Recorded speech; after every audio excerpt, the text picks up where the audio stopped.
আমি 1 থেকে 5 গণবো। এই 5 সেকেন্ডের মধ্যে তোমাকে ডিসাইড করতে হবে আমি যে প্রশ্নটা করব এই প্রশ্নটার অ্যান্সার তুমি দিবা কি দিবা না। যাই হোক, আমি ভালো একটা প্রশ্নই করব, সেই 5 সেকেন্ডের মধ্যে ডিসাইড করবা অ্যান্সারটা দিবা কি দিবা না। ওকে, শুরু করলাম।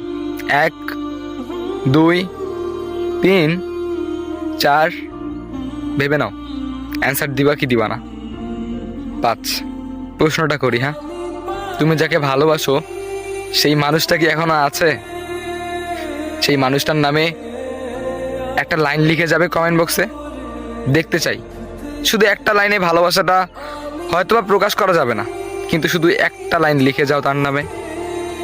আমিও দেখি ভালোবাসার মানুষগুলো কেমন হয়, সেই লাইনের মাধ্যমেই হয়তোবা বুঝে নেওয়ার চেষ্টা করব। কমেন্ট করো।